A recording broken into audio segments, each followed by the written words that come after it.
సొంతిల్లుండది ఆడపిల్లలకి ఎప్పుడు. అయితే నాన్నిల్లుంటది, లేకుంటే మొగుడిల్లుంటది. అది నాన్నది, నాదెట్టయితది? ఈ డైలాగ్ చెప్పిన కడలి పేరు ఇప్పుడు సోషల్ మీడియాలో మారుమోగుతుంది. అసలు ఈమె ఎవరని ఈమె గురించి తెగ వెతికేస్తున్నారు నెటిజన్లు.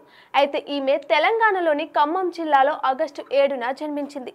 కడలి పూర్తి పేరు కడలి సత్యనారాయణ. అయితే తనకు ఎంతో ఇష్టమైన తన తాత చనిపోవడంతో తన తాత పేరునే తన పేరు పక్కన పెట్టుకుంది. అయితే చిన్నప్పటి నుంచి చలం రచనలు అంటే ఇష్టం ఉండడంతో మహిళల పట్ల సామాజపు పోకడాలను ప్రశ్నించే ప్రయత్నానికి అవి నాంది పలికాయి. ఈ క్రమంలోనే చలం ప్రేమలేఖల తరహాలలోనే తాను కూడా ప్రేమలేఖలు రాయాలని అనుకుంది. తనకు ఎదురైన అనుభవాలు, తన కళ్ళ ముందు కదలాడే జంటల కథలను ప్రేమ కథలుగా మలిచి సామాజిక మాధ్యమాలలో పోస్ట్ చేసేది. అయితే రచయిత వెంకట సిద్ధారెడ్డి, బెజవాడ మహిత్తో పాటు పలువురు సపోర్ట్తో ఆమె రాసిన కథలను లెటర్స్ టు లవ్ పేరుతో ఒక పుస్తకం రూపంలో విడుదల చేశారు.